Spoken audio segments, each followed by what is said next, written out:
Hi, my name is Jonathan Pickup and I've been teaching Vectorworks for quite some time. Part of the challenge with teaching Vectorworks over a long period of time is when you get stuck in using old tools or techniques. Let me show you what I mean. So I've got some objects here. These are part of my site analysis. I need to have building coverage and permeable area, site area, and so on. I need to show those graphically on the plan. Now these use classes to control the graphic style. We're not going to talk about that today, but that's how I've got them set up. So we have under the modify menu, we have the align commands. Up here, we've got the align distribute dialog box. Now the way this dialog box works, if we use the align, we can align left and we can distribute it up and down. So that's quite cool. We can do two things at once. But the challenge with this is that it always aligns, if align left, to the leftmost object. That's this one here. So we go, okay. So that aligns them left. It's not quite what I wanted.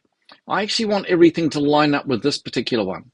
If I right click and choose align distribute and I choose align left, because I right clicked on this particular object, it's going to align everything to the left of that object.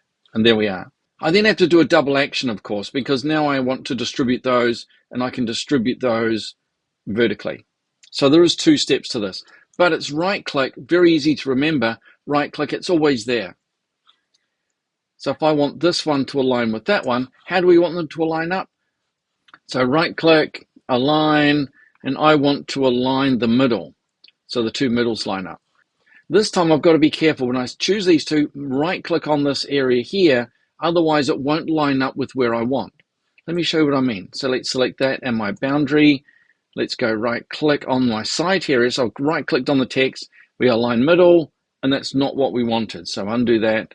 Right click on this object, align, aligned middle, and we get quite a different result.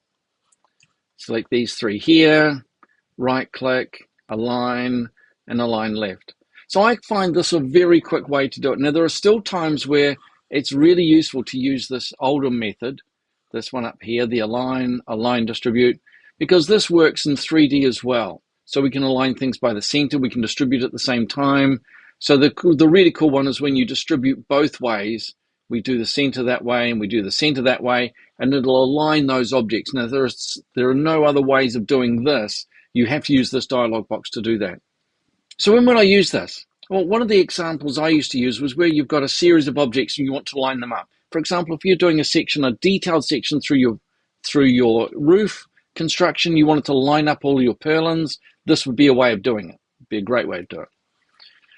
So I hope you enjoyed that. Don't forget that there are extended movies and workshops available if you become a member on my YouTube channel. So don't forget, hit the subscribe button, hit the bell to get notified, but also become a member. Thanks for watching.